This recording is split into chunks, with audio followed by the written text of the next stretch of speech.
नमस्कार साथियों, स्वागत है आपका हमारे YouTube चैनल में। और हम देख रहे हैं हिंदी नेट सेट अध्ययन। यह सब कुछ हम निःशुल्क पढ़ाते हैं और निःशुल्क अध्ययन करने के लिए हमारे चैनल को सब्सक्राइब कीजिए, लाइक कीजिए और शेयर करना मत भूलिए। जैसे कि सभी को पता है, 8 जनवरी को हमारा हिंदी नेट का पेपर है, तो उसी दृष्टिकोण से हम कहानी के मेन पात्र, कथन, वह सब कुछ हम देख रहे हैं। इसके पहले हमने 2 वीडियो देखे हैं और आज तीसरा वीडियो बनने जा रहा है। इसमें आज हम कानों में कंगना कहानी से प्रारंभ करेंगे। कानों में कंगना कहानी राजा राधिका रमन प्रसाद सिंह द्वारा लिखित है और यह कानों में कंगना कहानी सर्वप्रथम इंदु पत्रिका में 1913 में प्रकाशित हुई थी। कहानी का नायक यानी कानों में कंगना कहानी का नायक कौन है? नरेंद्र है। अपनी आप बीती लिख रहा है, यानी अपनी आप बीती लिख रहा है। और कानों में कंगना यह कहानी आत्मकथात्मक शैली में लिखी हुई कहानी है, याद रखिए। अब इस कहानी के हम पात्र देखते हैं। किरण कहानी की नायिका है और नायक नरेंद्र की पत्नी है, यानी किरण कहानी की नायिका है और नायक कौन है? नरेंद्र जो नायक है उसकी वह पत्नी है और उसके गुरु योगेश्वर की पुत्री, यानी किरण के पिता का नाम क्या है? तो योगेश्वर है और योगेश्वर नरेंद्र के गुरु भी है। किरण आदर्शवादी नारी है। इसके सुंदरता की तुलना लेखक ने प्रकृति से की है, यानी कानों में कंगना कहानी में किसकी सुंदरता की तुलना प्रकृति के साथ की गई है? किरण की, किन्नरी के, तो वह किरण के, याद रखिए। आकाश में तारों को देखा या उन जगमग आंखों को देखा, बात एक ही थी। नरेंद्र किरण का पति, जो पहले उसके पिता का ही शिष्य था, यानी पहले नरेंद्र उसके पिता योगेश्वर का वह शिष्य था और बाद में वह किरण के साथ विवाह करता है, खूब प्रेम करता है। बाद में एक किन्नरी के जाल में फंस जाता है, सब गवा देता है। योगेश्वर कौन है? तो नरेंद्र के गुरु है, किरण के पिताजी हैं। जूही नरेंद्र की घर की नौकरानी है। और उसके बाद है किन्नरी जो नृत्य करने वाली है, उसके प्रेम में फंसकर नरेंद्र जो है पूरी संपत्ति जो है लुटा देता है। मोहन कौन है? तो नरेंद्र की पहचान का मित्र है, नरेंद्र का मित्र है। अब इसके हम कुछ महत्वपूर्ण कथन देखेंगे।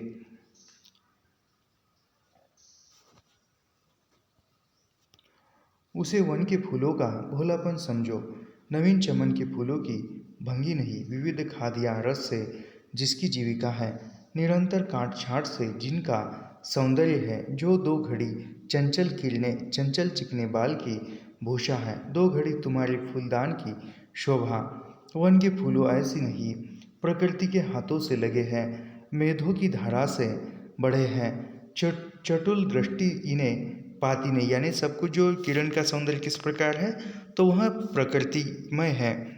जगत वायु इन्हें छूती नहीं, यह सरल सुंदर सौरभमय जीवन है। जब जीवित रहे तब चारों तरफ अपने प्राण धन से हरे भरे रहे, जब समय आया तब अपनी माँ की गोद में झट पड़े फूल। सुनहरी किरणें सुंदर पर्वत सी चूड़ा से देख रही थी। वह पतली किरण अपनी मृत्यु शैया से इस शून्य निर्जीव कानन में क्या ढूंढ रही थी? कौन कहे किसे एकटक देखती थी,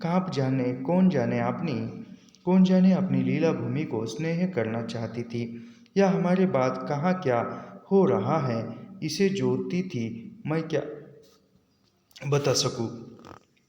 हम ज़्यादा विश्लेषण नहीं करेंगे, केवल पढ़ेंगे और बाद में इसका विश्लेषण सब कुछ हमने लाइन बाय लाइन पढ़ाया हुआ है। हम दूर से तारों के सुंदर शून्य को बार बार देखते हैं, लेकिन वह स्पंदन, निचेष्ट ज्योति सचमुच भावहीन है, या आप ही आप अपनी अंतर्लहरी से मस्त है। इसे जानना आसान नहीं। हमारी ऐसी आंखें कहाँ की उनके सहारे उस निगूढ़ अंतर में डूबकर था ले। गोपियों को कभी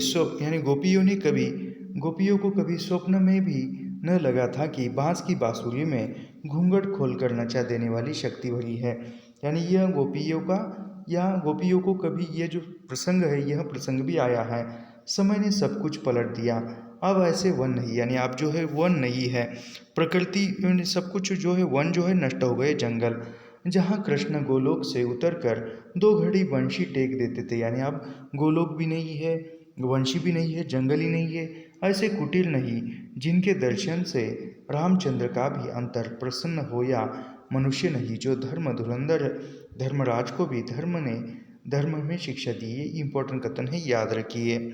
कहाँ से पूछा जा सकता है? तो ये यहाँ से पूछा जा सकता है।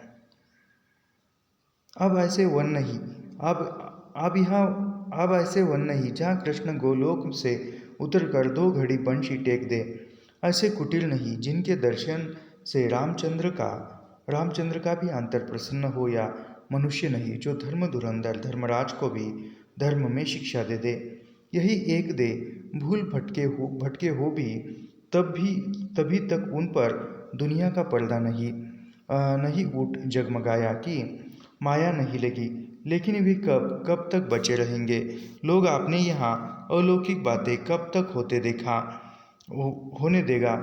भवसागर की जल तरंगों पर स्थिर होना कब संभव है? चढ़ा नशा उतर पड़ा, यानी अंतिमता के बाद सब कुछ वह नरेंद्र जो है दे देता है किन्नरी को, और वह किरण की मृत्यु हो जाती है, तब का यह कथन है। चढ़ा नशा उतर पड़ा, सारी बातें सूझ गई, आंखें दर आंखों पर की पट्टी खुल पड़ी। लेकिन हाय, खुली तो उसी समय जब जीवन में केवल अंधकार ही रह गया था। यानी सब कुछ खो जाने के बाद उसकी आंखों की पट्टी जो है खुल गई थी, किसके? नरेंद्र की। अब उसके बाद अगली कहानी है उसने कहा था कहानी जो चंद्रदल शर्मा गुलेरी द्वारा लिखित है, और यह कहानी सर्वप्रथम सरस्वती पत्रिका में 1915 में प्रकाशित हुई थी। अब इस कहानी के पात्रों में देखते हैं। पहला पात्र या कहानी का नायक है लहना सिंह। लहना सिंह नंबर 77 सिख राइफल में जमादार पद पर है। याद रखिए, लहना सिंह किस पद पर है? Sikh rifle number 77 Sikh rifle में जमादार पद पर है। बचपन में अपने मामा के यहाँ अमृतसर में एक लड़की से मंडी में मुलाकात होती है। वही लड़की बाद में सूबेदारनी बनती है। यानी वही लड़की बाद में सूबेदारनी, जब वो दोनों अमृतसर में मिलते हैं तो लहना सिंह की उम्र 11 साल होती है, और जो सूबेदारनी है उसकी उम्र 8 साल होती है। याद रखिए। कर्तव्यनिष्ठ, यानी लहना सिंह कैसा है? कर्तव्यनिष्ठ सिपाही, एक निष्ठा है, वचन को निभाने वाला है। अगला पात्र है सूबेदारनी। सूबेदारनी हजारा सिंह की पत्नी, यानी सूबेदारनी किसकी पत्नी है? हजारा सिंह की पत्नी है। बोधा सिंह की माँ भी है। बचपन में अपने मामा के यहाँ लहना सिंह से मिलती है, यानी बचपन में जो गुरु बाजार में अपने मामा के यहाँ जाती है तब मिलती है। किससे? लहना सिंह से। लहना सिंह से अपने पति और पुत्र की रक्षा के लिए भिक्षा मांगती है।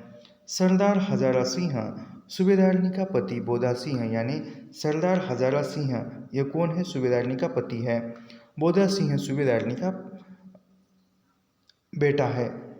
लहना सिंह को बहुत चाहता है। यानी सूबेदार कौन है? तो सूबेदारनी का पति है, बोधा सिंह का पिता है, और सूबेदार लहना सिंह को बहुत चाहता है। याद रखिए। सरकार ने खुश होकर लायलपुर में ज़मीन दी थी। यानी सूबेदार को सरकार ने खुश होकर कहाँ ज़मीन दी थी? तो लायलपुर में ज़मीन दी थी। याद रखिए। बोधा सिंह, अगला पात्र कौन है? तो बोधा सिंह। हजारा सिंह और सूबेदारनी का पुत्र है। यानी हजारा सिंह और सूबेदारनी के पुत्र का नाम क्या है? बोधा सिंह, जिसकी युद्ध में लहना सिंह जो है जान बचाता है। युद्ध में घायल होता है तब लहना सिंह उसे अपने गर्म कपड़े और बिस्तर देता है। उसके बाद का पात्र है वजीरा सिंह, पलटन का विदूषक। यानी पलटन का विदूषक कौन है? तो वजीरा सिंह यह पलटन का विदूषक है। याद रखिए। लफ्ठन साहब 5 वर्ष से लहना सिंह के रेजिमेंट में अफसर, इसको मारकर कोई जर्मन इसका वेश धारण कर आता है। यानी ये जो लफ्टन साहब कौन है? जो 5 वर्ष से लहना सिंह के जो रेजिमेंट थी उसके अफसर थे, और उसको कोई मारकर कोई जर्मन जो है वह इनका पोशाक पहनकर आया था, जिसकी पहचान कर लहना सिंह उसे मार देता है। लेकिन वह लहना सिंह को घायल कर देता है, यानी लहना सिंह को गोली लगती है उसके बाद अगला पात्र है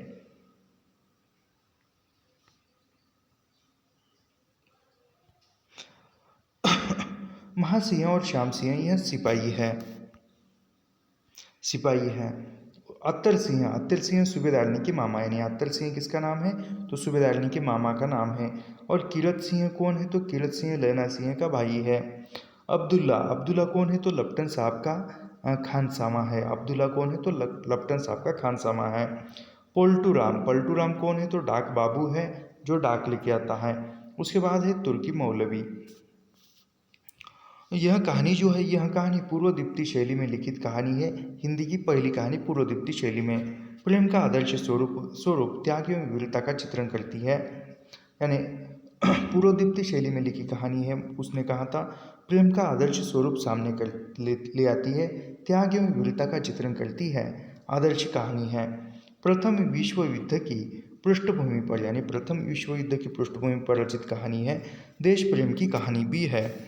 प्रथम विश्व युद्ध कब हुआ था? 1914 से लेकर 1919 के बीच में प्रथम विश्व युद्ध हुआ था, याद रखिए। अभी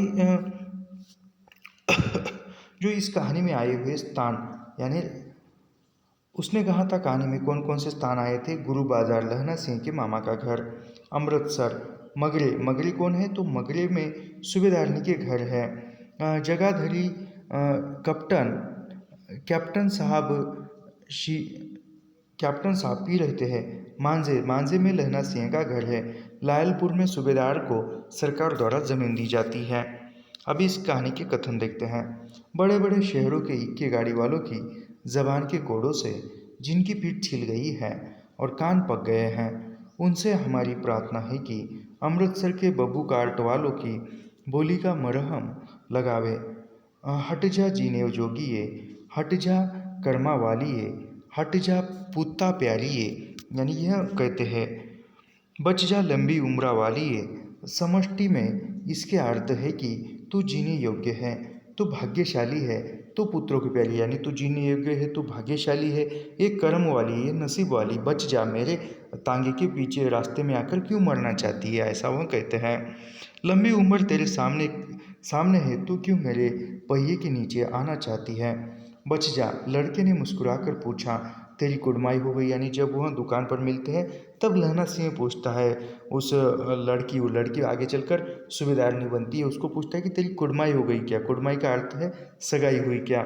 इस पर लड़की कुछ आंखें चढ़ाकर धत कहकर दौड़ गई और लड़का मुझे देखता रह गया। लड़का उसके देखता रह गया। बिना फेरे घोड़ा बिगड़ता है और बिना लड़े सिपाही, ये काफ़ी इंपॉर्टेंट कथन है। यानी बिना फेरे घोड़ा बिगड़ता है, बिना लड़े सिपाही। लड़ाई के मामले जमादार या नायक के चलाए नहीं चलते। बड़े अफसर दूर की सोचते हैं। 300 मील का सामना है, एक तरफ बढ़ गए तो क्या होगा? काफ़ी इम्पोर्टेंट है। हाँ, देश क्या है? स्वर्ग है। मैं तो लड़ाई के बाद सरकार से 10 घुमा ज़मीन यहाँ मांग लूँगा और फलों के बूटे लगाऊंगा। यानी ये भी इम्पोर्टेंट कथन है। ये जब घायल होता है लहना सिंह तब का कथन है। हाँ, देश क्या है? स्वर्ग है। मैं तो लड़ाई के बाद सरकार से 10 घुमा ज़मीन यहाँ मांग लूँगा और फलों के बूटे लगाऊंगा। मृत्यु के कुछ समय पहले स्मृति बहुत साफ हो जाती है। ये काफ़ी इम्पोर्टेंट कथन है, पूछा हुआ है। जब वह घायल अवस्था में लहना सिंह होता है तब का कथन है लेखक द्वारा। मृत्यु के कुछ समय पहले स्मृति बहुत साफ हो जाती है। जन्म भर की घटनाएं एक एक करके सामने आती है। सारे दृश्यों के रंग साफ होते हैं। समय की धुंध बिल्कुल ऊपर से हट जाती है।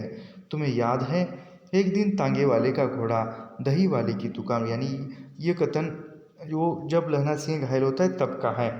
लेकिन यह जब सूबेदार और लहना सिंह साथ मिलकर जाते हैं, फिर से जाते हैं रेजिमेंट में, तो वह जाने से पूर्व लहना सिंह जो है कहाँ जाता है? सूबेदार के घर जाता है। तब वह सूबेदार कहता है कि लहना सिंह तुम्हें सूबेदारनी जानती है, ऐसा वह कहता है। तब वह मिलता है, तब का एक कथन सूबेदारनी कहती है, तुम्हें याद है एक दिन तांगे वाले का घोड़ा दही वाले की दुकान के पास बिगड़ गया था। तुमने उसी दिन मेरे प्राण बचाए थे। आप घोड़े की लातों पर चढ़े गए थे और मुझे उठाकर दुकान के तख्त के पास खड़ा कर दिया था। ऐसे ही इन दोनों को बचाना यह मेरी भिक्षा है। यानी वो क्या कहती है सूबेदारनी कि यह मेरी भिक्षा है कि तुम युद्ध के मैदान में इन दोनों यानी पति और मेरे बेटी की जान बचाना। तुम्हारे आगे मैं आंचल पसारती हूँ, यानी तुम्हारे आगे मैं आंचल पसारती हूँ। वजीरा सिंह पानी पिला, यानी वो इतना कहता है और वजीरा सिंह पानी पिला कहता है। यानी लहना सिंह का सिर किसके गोद में है, तो वजीरा सिंह के, याद रखिए। उसने कहा था, यानी सूबेदार ने कहा था, जितना बड़ा तेरा भतीजा है उतना ही यह आम है। जिस महीने उसका जन्म हुआ था उसी महीने मैंने इसे लगाया था।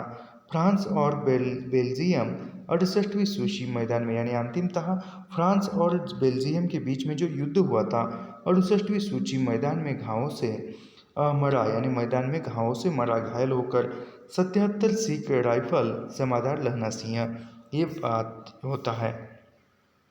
उसके बाद की कहानी है आकाशदीप। आकाशदीप कहानी यह जयशंकर प्रसाद की है और जयशंकर प्रसाद का आकाशदीप नामक कहानी संग्रह भी है। कहानी संग्रह का प्रकाशन 1929 में होता है। आकाशदीप ऐतिहासिक कहानी है, प्रेम और घृणा के द्वंद्व को चित्रित करने वाली कहानी है। कौन सी? आकाशदीप। अब इस कहानी के हम पात्र देखते हैं। पात्रों में पहला पात्र है बुद्धगुप्त।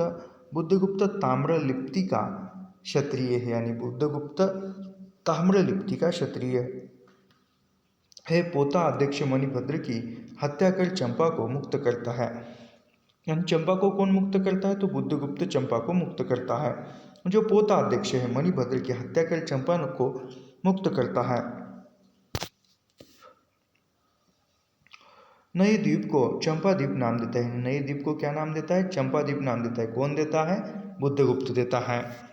बाली जावा सुमात्रा के वाणिज्य पर एक अधिकार प्राप्त करता है। यानी बुद्धगुप्त कहाँ कहाँ पर अपना राज्य स्थापित करता है? बाली जावा सुमात्रा के वाणिज्य पर एकाधिकार प्राप्त करता है। चंपा महानाविक कहती है, यानी बुद्धगुप्त को चंपा किस नाम से पुकारती थी? तो महानाविक नाम से पुकारती है, याद रखिए। उसके बाद है चंपा। चंपा जाह्नवी के तट पर चंपा नगरी की क्षत्रिय बालिका थी। यानी चंपा कहाँ पर? जाह्नवी के तट पर, यानी जो जाह्नवी नदी है उस नदी के तट पर चंपा नगरी की क्षत्रिय बालिका। और चंपा के पिता का नाम क्या है? मणिभद्र। मणिभद्र के यहाँ वह चंपा के पिता मणिभद्र के यहाँ प्रहरी थे। उसके बुद्धगुप्त को पिता के मृत्यु का कारण मानती, यानी बुद्धगुप्त चंपा को लगता कि बुद्धगुप्त ने जो है मेरे पिता की हत्या की है। मणिभद्र के घृणिता प्रस्ताव को ठुकराने से बंदी बनाए जाते हैं। यानी फिर वह मणिभद्र जो है बुरी नज़र से, अनैतिकता से उसकी तरफ देखता है, बात करने लगता है और वो इनकार करती है, तो इसलिए वह चंपा को मणिभद्र ने बंदी बनाया था। बुद्धगुप्त के प्रति प्रेम और घृणा का द्वंद्व है। यानी बुद्धगुप्त के प्रति प्रेम और घृणा में प्रेम भी करती है और घृणा भी करती है। कौन? चंपा। मणिभद्र कौन है? तो बुद्धगुप्त और चंपा को बंदी बनाने वाला खलनायक है। यानी आकाशदीप कहानी में खलनायक कौन है? तो वह मणिभद्र जो है वह खलनायक बुद्धगुप्त और चंपा को बंदी बनाता है। और मणिभद्र के यहाँ चंपा के पिता प्रहरी थे। उसके बाद है जया चंपा की सेविका है, जो चंपाद्वीप की मूल निवासी, यानी चंपाद्वीप की मूल निवासी कौन है? तो जया है, याद रखिए। अभी इस कहानी के हम महत्वपूर्ण कथन देखते हैं। क्या स्त्री होना पाप है? ये काफ़ी इंपॉर्टेंट कथन है और बहुत बार पूछा हुआ है। दुर्दांत दस्यु ने देखा अपनी महिमा में अलौकिक एक तरुण बालिका, वह विस्मय से अपने हृदय को टटोलने लगा। यानी वो जब समुद्र में है तब का ये कथन है। कहानी प्रारंभ होते ही प्रारंभिक दौर का ही कथन है।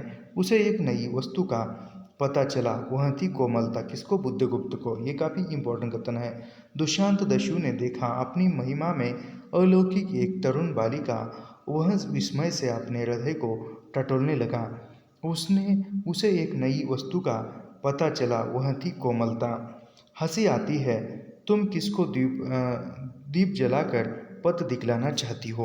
यानी चंपा और जया वो जब दीप जलाते हैं तब वह बुद्धगुप्त कहता है, हंसी आती है, तुम किसको दीप जलाकर पथ दिखाना चाहती हो? जिसको तुमने भावना मान लिया है, यानी तुमने जिसको भावना मान लिया है उसको दीप जलाकर तुम रास्ता दिखाना चाहती हो क्या समुद्र में? ऐसा वह कहता है। आह चंपा, तुम कितनी निर्दय हो, बुद्धगुप्त को आज्ञा देकर तो देखो, तो वह क्या नहीं कर सकता। यानी वह बुद्धगुप्त कहता है चंपा से कि चंपा, तुम बुद्धगुप्त को आज्ञा देकर तो देखो कि देखो बुद्धगुप्त क्या नहीं कर सकता, जो तुम्हारे लिए नए द्वीप की सृष्टि कर सकता है, नई प्रजा खोज सकता है, नए राज्य बना सकता है। उसकी परीक्षा लेकर तो देखो। कहो चंपा, वह कृपान से अपना हृदय पिंड निकाल अपने हाथों अतल जल में विसर्जन कर दे। ये बुद्धगुप्त चंपा से कहता है।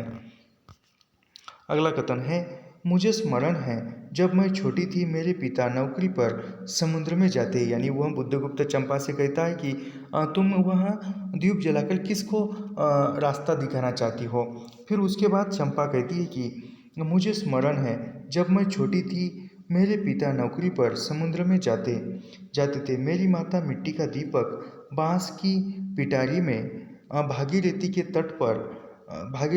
तट पर बांस के साथ ऊंचे टांग देती थी। यानी चंपा की माँ किसके तट पर, जाह्नवी के नहीं, भागीरथी नदी के तट पर ऊंचे बांस पर टांग देती थी। उस समय वह प्रार्थना करती थी, भगवान मेरे पथ भ्रष्ट नाविक को अंधकार में ठीक पथ पर ले चलना। यानी ये याद रखिए, ये प्रार्थना कौन करता है? भगवान मेरे पथ भ्रष्ट नाविक को अंधकार में ठीक पथ पर ले चलना। ये प्रार्थना कौन करता है? तो वह चंपा की माँ करती है, याद रखिए। और जब पिता बरसों पर लौटते तो कहते सांधवी, यानी चंपा की माँ का नाम क्या है? तो सांधवी है, याद रखिए। पूछा जा सकता है ऐसा पूछा जा सकता है प्रश्न, कैसा? जैसे ये प्रार्थना जो है वह, भगवान मेरे पथ भ्रष्ट नाविक को अंधकार में ठीक पथ पर ले चलना। ये प्रार्थना कौन करता है, कौन करता था? तो उसमें सांध्वी दिया जाएगा, चंपा दिया जाएगा, जया दिया जाएगा और कोई नाम दिया जाएगा।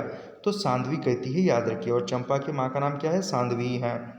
तेरी प्रार्थना से भगवान ने संकटों में मेरी रक्षा की। जब भी चंपा के पिता घर आते थे नौकरी से तो कहते थे कि सांध्वी, तेरी प्रार्थना से भगवान ने संकटों में मेरी रक्षा की है।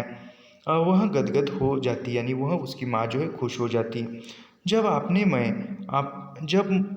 मैं अपने हृदय पर विश्वास नहीं कर सकती, उसी ने धोखा दिया, तब मैं कैसे कहूँ कि मैं तुम्हें घृणा करती हूँ, फिर भी तुम्हारे लिए मर सकती हूँ। अंधेर है जलदस्यु, तुम्हें प्यार करती हूँ। चंपा बुद्धगुप्त से कहती है कि मैं मेरे हृदय पर विश्वास नहीं कर सकती हूँ, उसने ही मुझे धोखा दिया है, ऐसा वह कहती है। मैं कैसे कहूँ कि तुम्हें घृणा करती हूँ, फिर भी तुम्हारे लिए मैं मर सकती हूँ। अंधेर है जलदस्यु, तुम्हें प्यार करती हूँ। यह चंपा बुद्धगुप्त से कहती है। मैं ईश्वर को नहीं मानता, यानी बुद्धगुप्त क्या कहता है कि मैं ईश्वर को नहीं मानता, मैं पाप को नहीं मानता, मैं दया को नहीं मानता, मैं उस लोक में विश्वास नहीं करता, पर मुझे अपने हृदय के एक दुर्बल अंश पर श्रद्धा हो चली है। तुम न जाने कैसे एक बहकी हुई तारिका के समान मेरे शूल में उदित हो गई हो। बुद्धगुप्त चंपा से कहता है यह कथन। आगे देखते हैं। पहले विचार था कि कभी कभी इस दीप स्तंभ पर से आलोक जलाकर अपने पिता की समाधि का इस जल से अन्वेषण करूंगी, किंतु देखती हूँ मुझे भी इसी में जलना होगा जैसे आकाशदीप। यानी वो कहती है कि जैसे आकाशदीप जल रहा है तो उसी में मुझे भी एक दिन जलना होगा, जैसे आकाशदीप जलता है वैसे। उसके बाद अगली कहानी है अपना अपना भाग्य, जो जैनेन्द्र कुमार की कहानी है अपना अपना भाग्य। कहानी एक भूख है जो निरंतर समाधान पाने की कोशिश करती है। जैनेन्द्र का कथन है, इम्पोर्टेंट है, याद रखिए। कौन सा कथन है? कहानी एक भूख है जो निरंतर समाधान पाने की कोशिश करती है। ये किसका कथन है? तो जैनेन्द्र का है, याद रखिए। विशाल भारत पत्रिका में 1929 में प्रकाशित, यानी अपना अपना भाग्य सबसे प्रथम कहाँ पर प्रकाशित हुई थी? तो विशाल भारत पत्रिका में 1929 में प्रकाशित हुई थी, याद रखिए।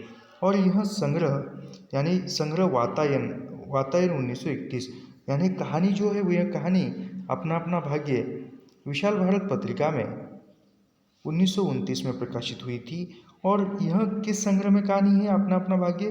तो वातायन जो 1931 में प्रकाशित है, इसमें संकलित है। और वातायन में कितनी कहानियाँ हैं तो वह देखते हैं। वातायन में कहानियाँ हैं फोटोग्राफी, एक मिनट, फोटोग्राफी, खेल, चोरी, अपना अपना भाग्य, दिल्ली में अंधे का भेद, आतिथ्य, उसके बाद है ब्याह, निर्मम, साहू की हट, चलित चित्र, और तमाशा भाभी, यह कहानियाँ हैं वातायन में। उसके बाद है अभी इस कहानी पर आए हुए स्थान देखते हैं अपना अपना भाग्य में। नैनीताल, जहाँ की घटना घटना घटित कहानी यानी नैनीताल में ही वह घटना घटित होती है, उसी के आधार पर लिखी हुई कहानी है। होटल डी पब, यानी होटल डी पब कहाँ है, तो लेखक और उनका मित्र रुके हुए उस होटल का नाम है कि होटल डी पब। और उस पर वह कहते हैं कि उस लड़के को कि कल सुबह वहाँ पर आना, हम तुम्हें रोजगार दिलाने में मदद करेंगे। होटल डी पब, याद रखिए। पात्र कौन है, पहाड़ी लड़का। पहाड़ी लड़के की उम्र कितनी है, 10 वर्ष। लेखक कथावाचक है और लेखक के मित्र हैं। दो वकील मित्र, यानी दो वकील मित्र हैं। इन्हीं में से एक लड़के को नौकरी नहीं लड़के के, यानी दो वकील मित्र हैं, इन्हीं में से एक लड़के को नौकरी नहीं देता है। उसके बाद है लड़के के साथी, जिसे दुकानदार मालिक ने मार दिया था।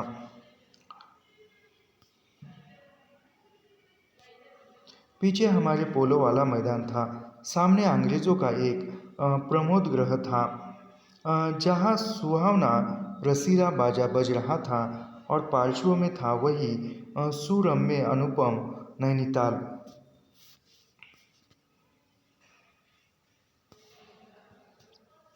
अंग्रेजी पिता थे जो अपने बच्चों के साथ भाग रहे थे, हंस रहे थे और खेल रहे थे। उधर भारतीय पितृदेव भी थे, यानी एक तरफ अंग्रेजी पिता जो है अपने बच्चे के साथ भाग रहे थे, दौड़ रहे थे, और उसी में भारतीय पितृदेव यानी भारतीय भी पिता थे, जो बुजुर्ग को अपने चारों तरफ लपेटे धन संपन्नता के लक्षणों का प्रदर्शन करते हुए चल रहे थे। यानी धन संपदा का लक्षण करते हुए कहाँ के पिता चल रहे थे बुजुर्गों के बीच में, तो भारत के, याद रखिए। उधर हमारी भारत की कुल लक्ष्मी सड़क के बिल्कुल किनारे दामन बचाती और संभालती हुई साड़ी की कई तहों से सिमट कर दामन बचाती और संभालती हुई साड़ी की कई तहों से सिमट कर लोक लाज, स्त्रीत्व और भारतीय गरिमा के आदर्श को अपने परिवेष्टनों में छिपाकर सहमी धरती में आंख गाड़े कदम कदम बढ़ा रही थी। ये सब कुछ कहानियाँ हमने लाइन बाय लाइन पढ़ी हुई है, इसलिए हम ज़्यादा विश्लेषण नहीं करेंगे। जिसके साथ ही भारतीयता का एक और नमूना था अपने कालेपन को खुरच कर बहा देने की इच्छा। यानी वह भारतीयता में एक और नमूना था जो अपने कालेपन को मिटाने का। अंग्रेजी दा पुरुषोत्तम भी थे, यानी अंग्रेजी के पुरुषोत्तम थे, जो नेटियों को देखकर मुंह फेर लेते थे और अंग्रेजी को देखकर चलते चलते मानो भारत भूमि को इसी आकड़ के साथ कुचल कर चलने का उन्हें अधिकार मिला हो। मोटार में सवार हो ही थे, यानी मोटार में सवार हो ही थे, यह समाचार मिला कि पिछली रात एक पहाड़ी बालक सड़क के किनारे पेड़ के नीचे ठिठुर कर मर गया। मरने के लिए उसे वही जगह, वही 10 बरस की उम्र और वही काले चितड़ों की कमीज मिली। आदमियों की दुनिया ने बस वही उपहार उसके पास छोड़ा था। पर बताने वालों ने बताया कि गरीब के मुंह पर छाती मुट्ठी और पैरों पर बर्फ की हल्की सी चादर चिपक गई थी, मानो दुनिया की बेहयाई ढकने के लिए प्रकृति ने शव के लिए सफ़ेद और ठंडे कफन का प्रबंध कर दिया था। सच सुना और सोचा अपना अपना भाग्य। तो यहाँ पर अपना अपना भाग्य भी कहानी समाप्त हो जाती है। तो यहाँ पर जो है तीसरी कसम कहानी, वह तीसरी कसम कहानी यहाँ से प्रारंभ होती है, वह भी हम देखेंगे। तीसरी कसम कहानी के पात्र देखेंगे हम, इसके कथन कहाँ लुप्त हो गए पता नहीं है। तीसरी कसम कहानी के हम मुख्य पात्र देखते हैं। हीरामन, यानी तीसरी कसम कहानी का नायक कौन है, तो तीसरी कसम कहानी का नायक है हीरामन, जो देहाती पात्र है। 40 साल का हट्टा कट्टा काला कलूटा देहाती नौजवान है। यानी हीरामन की उम्र कितनी है, 40 साल की है, और हट्टा कट्टा काला कलूटा नौजवान है, जिसे अपनी गाड़ी और बैलों के सिवा दुनिया के किसी अन्य काम में दिलचस्प नहीं। तीन काम न करने की कसम खाता है। तीन काम न करने की कौन सी कसम खाता है? पहला, चोरी का माल, दूसरा, बाँस न लादने की, और तीसरा, यह नाच जो नौटंकी वाली स्त्री होती है उसकी लदनी न लादने की। फिर हीराबाई, हीराबाई कौन है? तो कंपनी की औरत, यानी कंपनी की औरत के डोली न लादने की, लदनी न लादने की कसम तीसरी खाता है। कौन? हीरामन। हीराबाई, कंपनी की औरत, मेलों में नौटंकी में अभिनय एवं नृत्य का काम हीरामन को अपना उस्ताद मानती है, यानी हीरामन को अपना उस्ताद मानती है। कौन? हीराबाई। अन्य पात्रों में है लाल मनोहर, अन्य पात्रों में लाल मनोहर है, धुन्नीराम, पलटदास, तीनों ही गाड़ीवान है। यानी गाड़ीवान कौन कौन है? हीरामन तो गाड़ीवान है ही, उसके साथ लाल मनोहर, धुन्नीराम और पलटदास। यानी पूछा जाएगा, नाम दे जाएगा और पूछा जाएगा कि निम्नलिखित में से गाड़ीवान कौन नहीं है। तीनों ही गाड़ीवान। लहसनवा लाल मनोहर का नौकर है, यानी लहसनवा किसका नौकर है? लहसनवा तो लाल मनोहर का नौकर है, यानी ये भी गाड़ीवान है लेकिन नौकर है, नौकरी है, इसलिए वो गाड़ी हाँकता है। नेपाली दरबान, मुन्नीम, दारोगा, काले कोट वाला। यानी याद रखिए कौन कौन अन्य पात्रों में कौन कौन है? लाल मोहर, धुन्नीराम, पलटदास, ये तीनों गाड़ीवान हैं। उसके बाद लहसनवा, लहसनवा कौन है? तो लाल मनोहर का नौकर है, गाड़ीवान है, गाड़ीवान है। नेपाली दरबान, नेपाली दरबान जो नौटंकी में काम करता है। उसके बाद मुनीम, दारोगा और काले कोट वाला भी है, याद रखिए। अभी इस कहानी में कौन कौन से स्थान आए हैं याद रखिए। विराटनगर, फारबिसगंज, खैरहिया शहर, चंपानगर, भगदड़, चंपानगर भगदड़, सिंधिया गांव, कानपुर, हीराबाई का घर, यानी हीराबाई का घर कहाँ पर है? कानपुर में है। तेगच्छिया, महावीर स्वामी, यानी तेगच्छिया में कहाँ है? महावीर स्वामी जो है तेगच्छिया के है। छतापुर, पचीरा, मदनपुर, बिशनपुर, हरिपुर, ननकपुर, मीना बाजार, बनेली, मेला, दो नौटंकी कंपनी, रोहता कंपनी और मथुरा मोहन कंपनी। यानी याद रखिए रोहता कंपनी और मथुरा मोहन कंपनी किस कहानी में या किस रचना में इसका उल्लेख आया है? तो तीसरी कसम कहानी में आया है। अभी इस कहानी के हम प्रमुख उदाहरण को देखेंगे। हीरामन समझ गया, इस बार निस्तार नहीं, जेल। हीरामन को जेल का डर, यानी जो चोरी की गाड़ी पकड़ी जाती है, यह सभी कहानियाँ हमने लाइन बाय लाइन पढ़ी हुई है। जब हीरामन की गाड़ी पकड़ी जाती है और तब वह समझ गया, इस बार तो जेल का डर पहले से था, लेकिन यानी इस बार तो उसके साथ उसके बैल न जाने कितने दिनों तक, यानी जेल में पकड़ लिया जाएगा तो जेल में न जाने कितने दिन रखेगा, और बैलों का क्या होगा? चारा पानी के चारा पानी के सरकारी फाटक में पड़े रहेंगे भूखे प्यासे, फिर नीलाम हो जाएंगे। भैया और भौजी को वह मुंह नहीं दिखा सकेगा। कभी नीलाम की बोली उसके कानों के पास गूंज गई। 1 2 3 दारोगा और मुनीम में बात पट रही थी, यानी दारोगा और मुनीम आपस में बात कर रहे थे, तभी वो बैलों को छोड़ता है और भाग जाता है गाड़ी वहाँ पर छोड़कर। 2 कस्में खाई है उसने, एक चोर बाजारी का माल नहीं लादने की, दूसरी बांस की लदी हुई गाड़ी, यानी बांस की लदी हुई गाड़ी। क्योंकि वो बैल गाड़ी से आगे भी निकलता है और पीछे भी निकलता है, इसलिए गाड़ी से 4 हाथ आगे बांस का अगुआ निकल पड़ता है और पीछे की ओर 4 हाथ पिछुआ काबू के बाहर रहती है, यानी काबू के बाहर रहती है गाड़ी, इसलिए सो बेकाबू लदनी और खरहिया बाघ गाड़ीवान की है हीरामन ने, यानी जो नौटंकी की जो बाघ गाड़ी थी उसकी गाड़ीवानी की है हीरामन ने। कभी ऐसी गुदगुदी नहीं लगी पीठ में, आज रह रह कर उसकी गाड़ी में चंपा का फूल महक उठा है। पीठ में गुदगुदी लगने पर वह अंगोचे से पीठ झाड़ लेता है।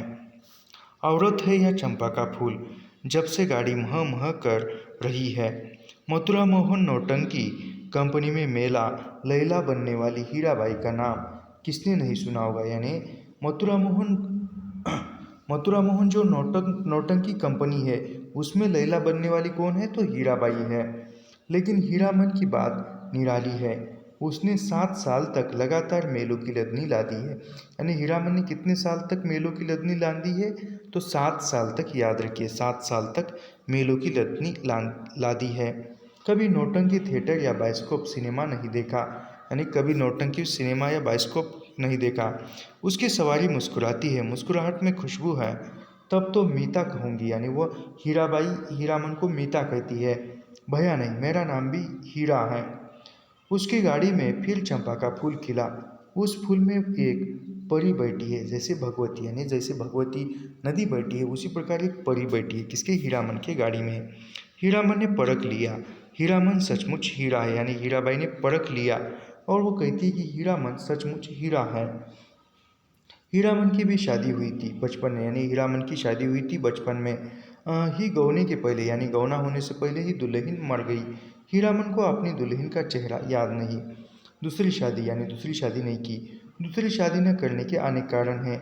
भाभी की जिद, यानी भाभी की जिद है कि हीरामन की शादी कुमारी लड़की से ही करेगी। हीरामन की शादी करवाएगी। कुमारी का मतलब हुआ 5-7 साल की लड़की, यानी कुमारी का मतलब क्या हुआ भाभी की नज़र में? तो 5-7 साल की लड़की। और हीरामन की उम्र कितनी है? 40 साल की। अब हीरामन ने तय कर लिया है शादी नहीं करेगा, यानी हीरामन ने तय कर लिया है कि शादी नहीं करेगा। विदागी, विदागी मतलब क्या है? विदागी का अर्थ क्या है? नैहर या ससुराल जाती हुई लड़की, यानी नैहर या ससुराल। नैहर का मतलब होता है कि मायके या ससुराल में जाने वाली लड़की, यानी विदाई। काला आदमी राजा क्या महाराजा भी हो जाए, रहेगा काला आदमी ही, यानी जो काला आदमी होता है वह राजा क्या महाराजा भी बन जाए तभी वो काला ही रहेगा। साहब के जैसे आजकल वह मेकअप वो करके गोरा हो सकते हैं, ये अलग बात है, इस पर हम चर्चा नहीं करेंगे। काला आदमी राजा क्या महाराजा भी हो जाए, रहेगा काला आदमी भी। साहेब के जैसे अक्ल कहाँ से पाएगा? हीरामन हीराबाई से, यानी हीरामन हीराबाई से कहता है।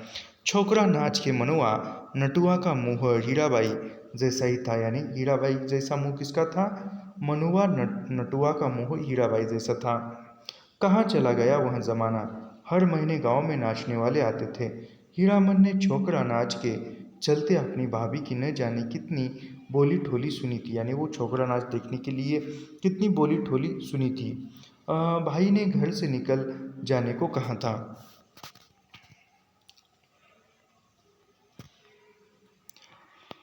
सड़क तेगछिया के बीच से निकलती है। गांव के बच्चों ने पर्दे वाली गाड़ी देखी और तालियां बजा बजा कर रटी हुई पंक्तियां दोहराई। दुल्हनिया लाली लाली डोलिया, यानी लाली लाली दुल्हनिया लाली लाली डोलिया। ये कौन गाते हैं? बच्चे गाते हैं, तेगछिया गांव के, याद रखिए। हीरामन हंसा। कितने दिनों का हौसला पूरा हुआ है हीरामन का। ऐसे कितने सपने देखे हैं उसने। वह अपनी दुल्हन को लेकर लौट रहा है। हर गांव के बच्चे तालियां बजाकर गा रहे हैं।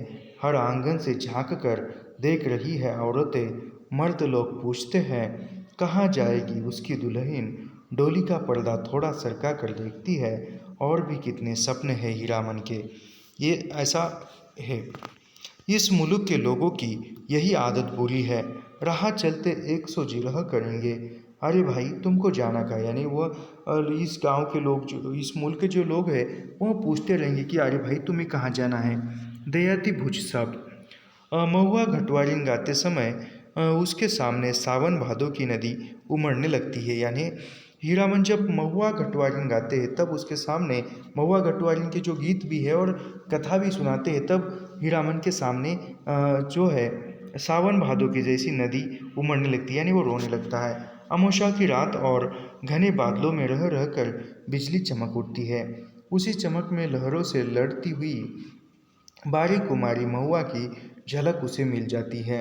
सफरी मछली, यानी सफरी मछली का ही उल्लेख आया है। सफरी मछली की चाल और तेज हो जाती है। उसको लगता है वह खुद सौदागर का नौकर है।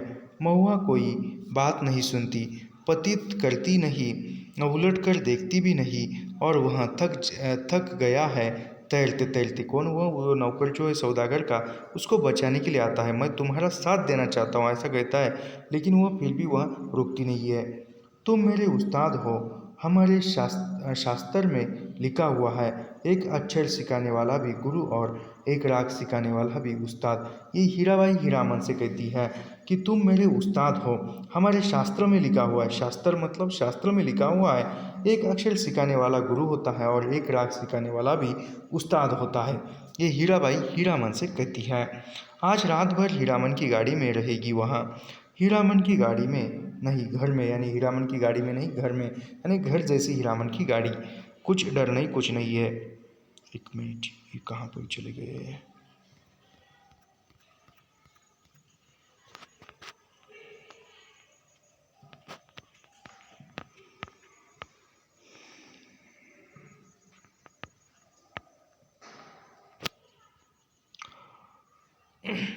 जनाना जात अकेली रहेगी गाड़ी पर, कुछ भी हो जनाना अकेली जनाना ही है, कोई ज़रूरत ही पड़ जाए। ये इंपॉर्टेंट कथन है, याद रखिए। कौन किसका कथन है? ये पलटदास हीरामन से कहता है, याद रखिए, ये इंपॉर्टेंट है। उसके बाद अगला कथन है, उस आदमी ने अपने संगी से कहा, खेला शुरू होने पर जगा देना। नहीं नहीं, खेला शुरू होने पर नहीं, हीरिया जब स्टेज पर उतरे हमको जगा देना, यानी हीराबाई जब स्टेज पर आए तब हमको जगा देना। हीरामन के कलेजे में जरा आँच लगी। हीरिया बड़ा बड़ा लटपटिया आदमी मालूम पड़ता है। उसने लाल मोहर को आँख के इशारे से कहा, यानी आँख के इशारे से कहा, इस आदमी ने बतियाने की ज़रूरत नहीं। तीनों चारों से मत पूछो, कोई नौटंकी में क्या देखा, किस्सा कैसा है, कैसा याद रहे। हीरामन को लगता है हीराबाई शुरू से ही उसी की ओर टकटकी लगाकर देख रही है, यानी हीरामन को लगता है कि हीराबाई जो है उसी की ओर देख रही है, गा रही है, नाच रही है। लाल मोहर को लगता था हीराबाई उसी की ओर देख रही है, यानी लाल मोहर को भी लगता था कि हीराबाई उसी की ओर देख रही है। वह समझ गई है हीरामन से भी ज़्यादा पावर वाला आदमी है लाल मोहर, यानी हीराबाई किसको पावर वाला हीरामन से ज़्यादा समझ गई है? लाल मोहर को। पलटदास किस्सा समझाता है, किस्सा और क्या होगा, रामायण की ही बात, यानी किस्सा और क्या होगा, रामायण यानी रामायण की बात। पलटदास हर रात नौटंकी शुरू होने के समय श्रद्धापूर्वक तेज को नमस्कार करता है, यानी नौटंकी शुरू होने से पहले तेज को नमस्कार कौन करता है? तो पलटदास करता है, याद रखिए।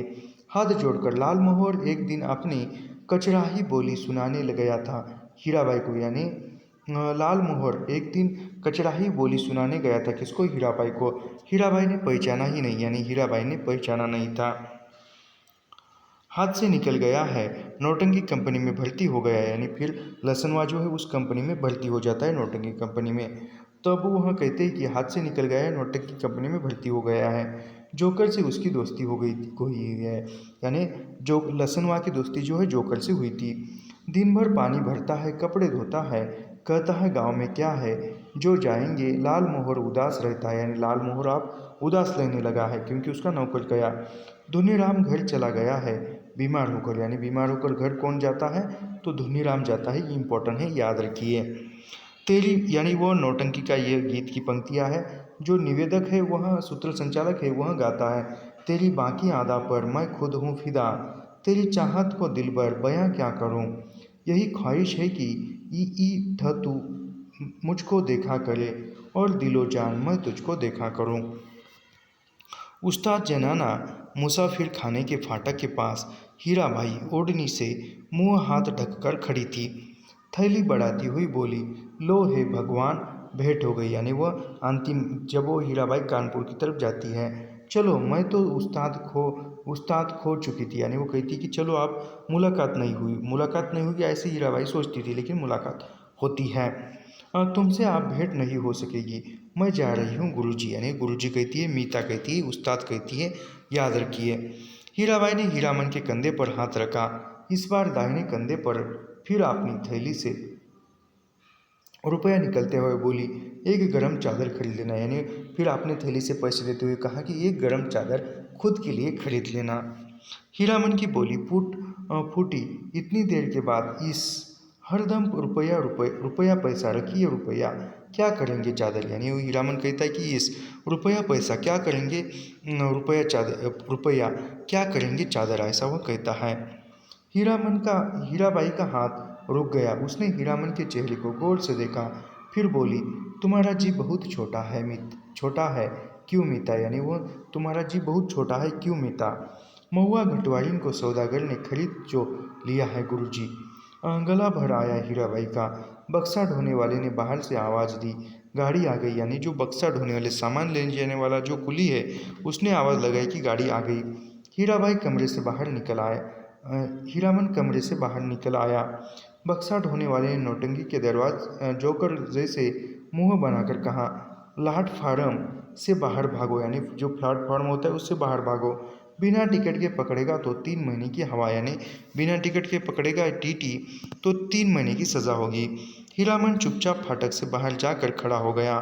स्टेशन की बात रेलवे का राज, नहीं तो इस बक्सा ढोने वाले का मुंह सीधा कर देता है। यानी हीरामन कहता है कि स्टेशन की बात न होती और ये रेलवे का राज न होता तो इस बक्सा ढोने वाले को मैं देखता था।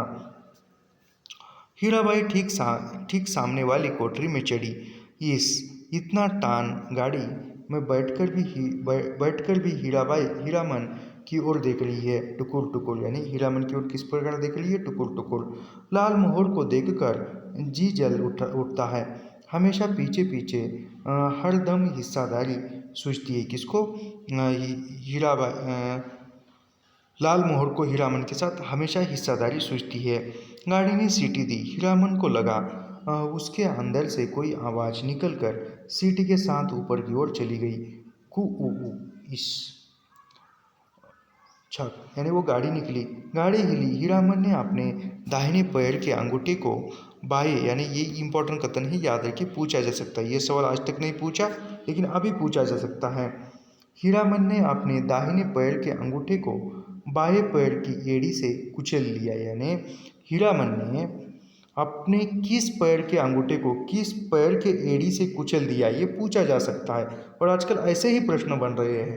तो याद रखिए, हीरामन ने अपने दाहिने पैर, यानी दाहिने पैर के अंगूठे को बाएं पैर की एड़ी से कुचल दिया। याद रखिए, दाहिने पैर के अंगूठे को बाएं पैर की एड़ी से कुचल दिया। काफ़ी इंपॉर्टेंट है, इस पर सवाल नहीं बना है लेकिन आप बन सकता है। कलेजे की धड़कन ठीक हो गई। हीराबाई हाथ की बैकनी साफी से सुत चेहरा पोंछती है। साफी हिलाकर इशारा करती है, अब जाओ। आखिरी डिब्बा गुजरा। प्लेटफॉर्म खाली, सब खाली। खोखले मालगाड़ी के डिब्बे, यानी सब कुछ गाड़ी चली गई है, यात्री चले गए हैं, स्टेशन जो है खाली पड़ा है और सिर्फ खोखले मालगाड़ी के डिब्बे यानी खाली हो गई है। मानो हीरामन अपनी गाड़ी के पास लौटा है, यानी हीरामन जो है अपनी गाड़ी के पास लौट आता है और फिर वह चलने लगता है। उसके बाद की कहानी है फणीश्वरात रेणु की। तीसरी कसम में कहानी यह भी फणीश्वरात रेणु की थी। यह रेणु की कहानी है लाल पान की बेगम। इसका प्रकाशन जो है प्रथम प्रकाशन कहानी पत्रिका में हुआ था। यानी लाल पान की बेगम किस पत्रिका में प्रकाशित हुई थी, तो कहानी नामक पत्रिका में 1957 में प्रकाशित हुई थी। और यह लाल पान की बेगम कहानी किस कहानी संग्रह में है, तो ठुमरी कहानी संग्रह में। ठुमरी कहानी संग्रह का प्रकाशन क्या है, तो 1959 है, याद रखिए 1959। अभी 1959 में जो ठुमरी कहानी संग्रह प्रकाशित होता है उसमें कौन कौन सी कहानियाँ हैं उस पर हम एक थोड़ी सी नज़र डालते हैं। रसप्रिया, तीर्थाटन, ठेस, नित्य लीला, पंचलाइट, सिर पंचमी का सुगुन, तीसरी कसम उर्फ माले गए गुलफाम, यानी तीसरी कसम कहानी भी ठुमरी कहानी संग्रह में भी प्रकाशित है, याद रखिए। उसके बाद है लाल पान की बेगम और तीन बिंदियाँ।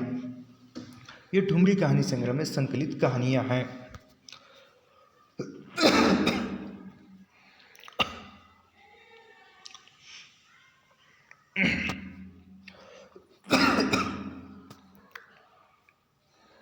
आंचलिक पृष्ठभूमि में एक स्त्री के आत्माभिमान की आकांक्षा की अभिव्यक्ति है। बैलगाड़ी पर बैठकर नाच देखने जाने के इर्द गिर्द बुनी गई यह कहानी बिरजू की माँ के रूप में एक अलग व सशक्त स्त्री को पेश करती है। यानी बिरजू की माँ के रूप में सशक्त स्त्री का वर्णन किस स्त्री के माध्यम से हुआ है, तो बिरजू की माँ के रूप में हुआ है, याद रखिए। और यह आंचलिक कहानी है, आंचलिक कथा है। गांव के लोगों के आपसी ईर्ष्या द्वेष, यानी गांव के लोगों में आपसी ईर्ष्या द्वेष है, राग विराग है, आशा निराशा, हर्ष विषाद की जीवंत वानगी जो है देखने को मिलती है। अभी यहाँ पर उल्लेखित टोले यानी जो भी समूह है उसके नाम कुरमा टोला है, कुरमा टोली, बबुआन टोला है, कोयली टोली है और मदलिया टोली, ये याद रखिए। तो इस लाल पान की बेगम कहानी में कौन कौन से टोलियों के नाम आए हैं, कुरमा टोली, बबुआन टोला, उसके बाद कोयरी टोली और मदलहिया टोली, अंतिमता मदलहिया टोली आई है, याद रखिए। अभी इसमें स्थान भी है, स्थान कौन कौन से हैं, सिमराहा का सरकारी कूप, गुलाब बाग का मेला, मोहनपुर होटल बंगला यानी कौन कौन से स्थान आए हैं लाल पान की बेगम कहानी में? सिमराहा का सरकारी गोप, गुलाब बाग का मेला और मोहनपुर होटल बंगला। ये इंपॉर्टेंट है, याद रखिए। मोहनपुर होटल बंगला कहाँ किस कहानी में उल्लेखित है, किस कहानी में आया है? तो वहाँ है लाल पान की बेगम। अभी इस कहानी के हम पात्र देखते हैं। सबसे प्रथम पात्र है कौन है? बिरजू की माँ। बिरजू की माँ लाल पान की बेगम, यानी लाल पान की बेगम कौन है? तो बिरजू की माँ है। बलरामपुर का नाच देखने जाने को इच्छुक महावीर जी की रोटी की मनौती बाकी है, यानी बिरजू की माँ कहाँ पर नाच देखने जाने की इच्छुक है? तो बलरामपुर में जाने के लिए। याद रखिए बलरामपुर यह पीछे वाले परीक्षा में पूछा था, तो किस रचना में या किस कहानी में है? स्वाभिमानी है, यानी बिरजू की माँ स्वाभिमानी है। जंग की पुती हूँ राधे की बेटी सुंदरी लरेना की बीबी को अपनी गाड़ी में बिठाती है, यानी बिरजू की माँ अपनी गाड़ी में नाच देखने जाने के लिए किस किस को बिठाती है? जंगी की पुती हूँ राधे की बेटी सुंदरी, यानी राधे की बेटी का नाम क्या है? सुंदरी लरेना की बीबी को अपनी गाड़ी में बिठाती है नाच देखने जाने के लिए। उसके बाद कौन है? तो बिरजू के बप्पा, यानी बिरजू के पिता। सर्वे सेटलमेंट में 5 बीघा जमीन हासिल की थी, यानी बिरजू के पप्पा के पास कितनी जमीन है? तो 5 बीघा जमीन है, याद रखिए। बिरजू की माँ को बैलगाड़ी पर नाच दिखाने ले जाने का वादा करता है, यानी याद रखिए बिरजू के पप्पा ने बिरजू की माँ को कौन सा वादा किया था? ब्यूटी पार्लर ले जाने का किया था। क्या? कौन सी नई साड़ी खरीदने का नहीं। तो बिरजू की माँ को बैलगाड़ी पर नाच दिखाने का वादा करता है, याद रखिए, इम्पोर्टेंट है। मलदहिया टोली के मियाँ जान से गाड़ी ले आता है, यानी बिरजू का बप्पा यानी बिरजू के जो पिता है नाच देखने के लिए या नाच देखने जाने के लिए कहाँ से गाड़ी लाता है? किस टोली से? तो मलदहिया टोली से गाड़ी ले आता है। मलदहिया टोली के मियाँ जान से गाड़ी ले आता है, इम्पोर्टेंट है। आगे बढ़ते हैं। फिर है बिरजू। बिरजू का पूरा सच्चा नाम क्या है? वास्तविक तो बीरज मोहन है, याद रखिए बीरज मोहन। इमली पर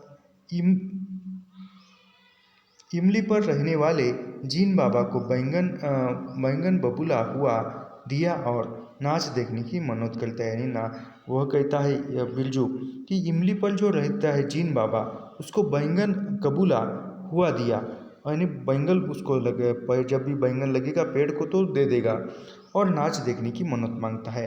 7 वर्षीय बच्चा, यानी बिरजू की उम्र कितनी है? 7 वर्ष की है, याद रखिए।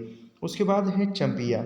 चंपिया बिरजू की बहन है, यानी बिरजू की बहन का नाम क्या है? चंपिया है, याद रखिए। और बिरजू और बिरज मोहन एक ही नाम, बिरजू को ही बिरज मोहन कहा जाता है, याद रखिए। उसके पप्पा उसका जो बप्पा है वह एक बार कहता है बिरज मोहन। चंपिया बिरजू की बहन है। बाइस्कोप का गाना सीखने में रुचि, यानी बाइस्कोप का जो गाना है थिएटर का वह सीखने में रुचि है, किसकी? चंपिया की। बाजे न मुरलिया गीत गाती है, यानी बाजे न मुरलिया गीत गाती है। अन्य पात्र भी देखते हैं। अन्य पात्रों में कौन है? तो जंगी की पुतिहू। जंगी की पतियों को भी रेलवे स्टेशन के पास की लड़की कहते हैं। बिरजू की माँ से नहीं डरती, यानी लाल पान की बेगम कहानी में बिरजू की माँ से कौन नहीं डरता? तो जंगी की पुतिहू जो है वह नहीं डरती। उसके बाद है कुरमा टोली, यानी वह जंगी की पुतिहू कहाँ रहती है? कुरमा टोली में। ससुर क्या है? ससुर चोर है और पति डकैत है, यानी ससुर चोरी करता है और पति जो है डकैत है। मुँहजोड़ लड़ाकू, यानी मुँहजोड़ है लड़ाकू है, जवाब देने वाली। उसके बाद है मखनी फुआ। मखनी फुआ किसकी शौकीन है? तो तंबाकू की शौकीन है, यानी तंबाकू खाने वाली। बिरजू के घर रखवाली के लिए रुकती है, यानी बिरजू की माँ वो नाच देखने जाती है तो बिरजू के घर की रखवाली कौन करता है? तो मखनी फुआ, और उसके बदले में वह तंबाकू। फिर बाबू साहब कौन है? तो जमींदार है, याद रखिए।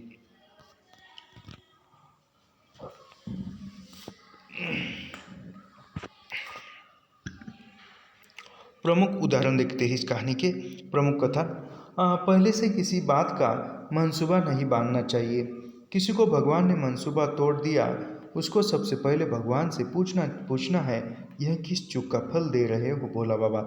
ये कौन कहता है? तो यह बिरजू की माँ ही कहती है कथन कि किसी बात का मंसूबा या किसी बात की मन्नत नहीं मांगनी चाहिए। यदि वह मन्नत या मंसूबा टूट जाता है तो बहुत बड़ा सबसे पहले भगवान से पूछना चाहिए कि मुझसे कहाँ गलती हो गई। चल दीदिया चल, इस मोहल्ले में लाल पान की बेगम बसती है, नहीं जानती दोपहर दिन और चौपहर रात बिजली की बत्ती भक भक कर जलती है, ये जंग की पुतिहु कहती है। उसके बाद देखते हैं छोड़ दो, जब तुम्हारा कलेजा स्थिर नहीं होता है तो क्या होगा। जोरू जमीन जोर के, नहीं तो किसी और के। बिरजू के बाप पर बहुत तेजी से गुस्सा चढ़ता ही जाता है। बिरजू की माँ का भाग ही खराब है, जो ऐसा गोबर गणेश घरवाला उसे मिला। यानी वह ऐसे मन ही मन सोचती है, कौन सा शौक मौज दिया है उसके उसके मर्द ने, कोल्लू के बैल की तरह खटकर सारी उम्र काट दी, जिसके यहाँ कभी एक पैसा की जिलेबी भी लाकर दी है उसके कसम कसम ने। यानी कभी कुछ कौन से शौक मेरी पूरी किए, ऐसे वो कोसती है। बिरजू की माँ उठकर ओसारे पर आई। टेढ़ पहर रात को गाड़ी लाने की क्या ज़रूरत थी, नाच तो अब खत्म हो रहा होगा। यानी वो कहती है कि गाड़ी लाने के लिए वो ऐसे अभी नहीं करते हैं और सोने का। फिर वह गाड़ी आती है और कहती है कि इतनी रात नाच देखने कहाँ जाए, नाच तो खत्म हुआ होगा। डिबरी की रोशनी में धान की बालियों का रंग देखते ही बिरजू की माँ के मन का सब मैल दूर हो जाता है। यानी क्या देखकर बिरजू की माँ का मन दूर हो जाता है, तो डिबरी की रोशनी में धान की बालियों का रंग देखकर बिरजू की माँ के मन में जो भी मैल था, गुस्सा था, वह निकल जाता है। धानी रंग उसकी आंखों से उतर कर रोम रोम में घुल गया। यानी जो धान का जो रंग है वह बिरजू की माँ की आंखों में उतर कर रोम रोम में फैल गया। नाच अभी शुरू भी नहीं हुआ होगा। यानी बिरजू का बप्पा क्या कहता है, नाच जो है अभी शुरू भी नहीं हुआ होगा। अभी अभी बलरामपुर के बाबू की संपनी गाड़ी मोहनपुर होटल बंगला से हकीम साहब को लाने के लिए गई है। यानी हकीम साहब अभी गए नहीं तो नाच शुरू ही नहीं हुआ। इस साल आखिरी नाच है। 25 टट्टी में खोस दे अपने खेत का। यानी वह टट्टी में खोस दे अपने खेत का है, ऐसा बिरजू का बप्पा कहता है। अपने खेत का हुलसती हुई बिरजू की माँ ने पूछा, पक गए धान? नहीं, 10 दिन में अगहन चढ़ते चढ़ते लाल होकर झुक जाएगी। यानी 10 दिन में पकेंगे। सारे खेत की बालियाँ मदलिया टोली पर जा रहा था। यानी सारी खेत की बालियाँ जो है सूख जाएगी। और फिर वह मदलिया टोली पर जा रहा था।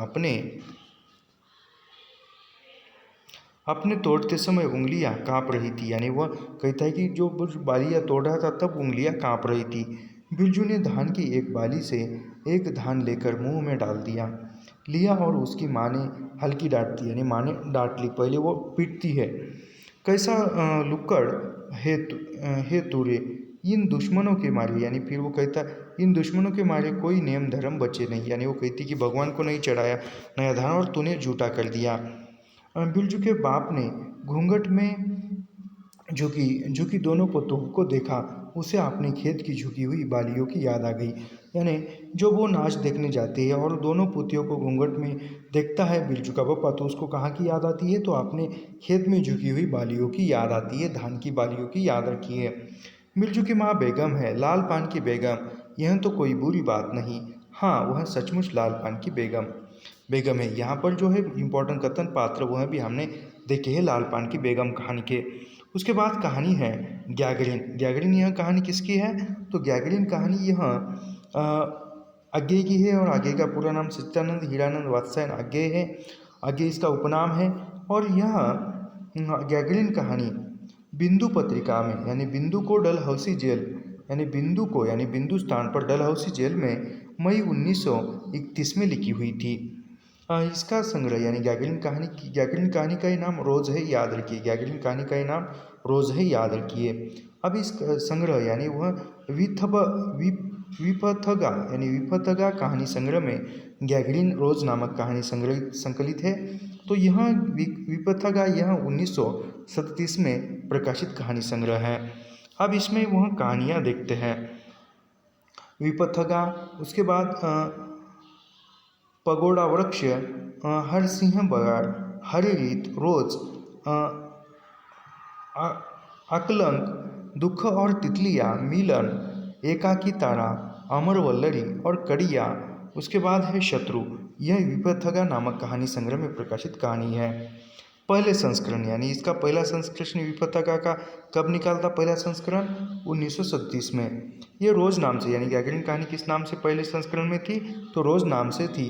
फिर पाँचवें संस्करण में यानी पाँचवें संस्करण यानी विपत्तिका का पाँचवा संस्करण कब निकला? तो 1990 में निकला और उसको फिर नाम गैगरीन दे दिया गया। इसका कथासार देखते हैं।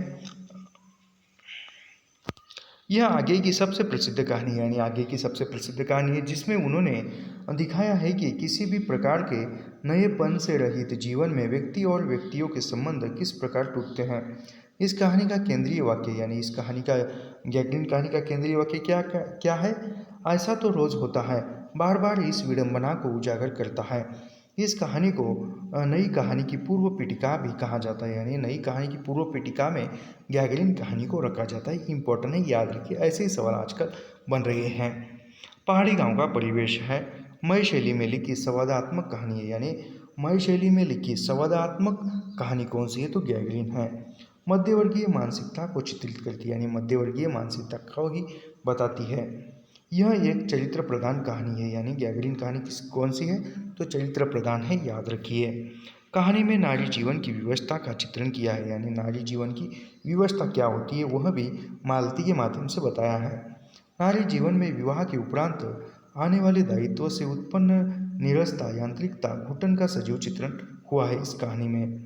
संयुक्त परिवार के टूटने और एकल परिवार में व्याप्त एकाकीपन को यह कहानी दर्शाती है, यानी जो संयुक्त परिवार में होते हैं और संयुक्त परिवार से अलग होकर जब एकाकी जीवन जीने लगते हैं तो उसका भी चित्रण यहाँ पर दिखाई देता है।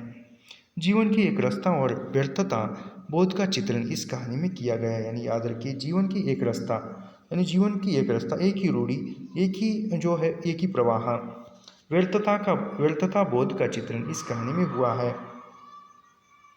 लेखक मालती से 4 वर्ष बाद मिलता है, यानी लेखक मालती से कितने वर्ष बाद मिलता है? 4 वर्ष बाद। विवाह के 2 वर्ष बाद, यानी लेखक मालती से 4 वर्ष बाद मिलता है और विवाह के कितने वर्ष बाद मिलता है? तो 2 वर्ष बाद मिलता है।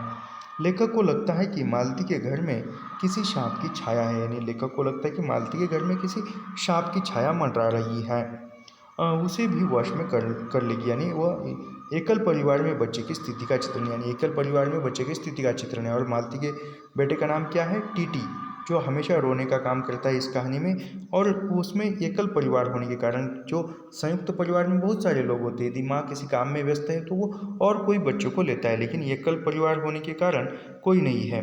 अब इस कहानी के पात्रों में देखते हैं। लेखक के दूर के रिश्ते की बहन सखी, यानी मालती कौन है? तो लेखक के आगे के दूर के रिश्ते की बहन है या सखी है, मैत्री सहेली है। मध्यवर्गीय स्त्री है। विवाह पूर्व स्वच्छंद चंचल लड़की जो विवाह के उपरांत अत्यंत गंभीर स्त्री हो जाती है, यानी विवाह होने से पूर्व मालती यह स्वच्छंद और चंचल लड़की थी। फिर महेश्वर की पत्नी, यानी मालती की पति का नाम क्या है? तो महेश्वर है।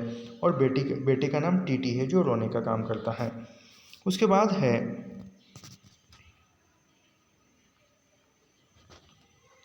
उसके बाद के पात्रों में है लेखक अपने दूर के रिश्ते की बहन के पास 4 वर्ष बाद मिलने आता है।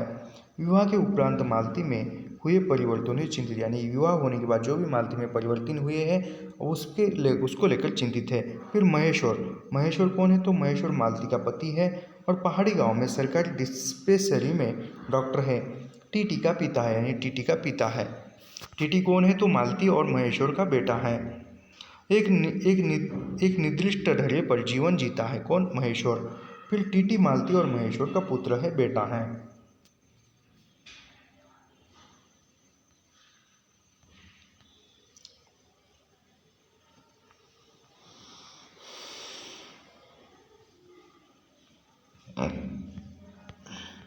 यहाँ पर हम रुकते हैं और ऐसे अध्ययन करने के लिए हमारे चैनल को सब्सक्राइब कीजिए, लाइक कीजिए और शेयर करना मत भूलिए।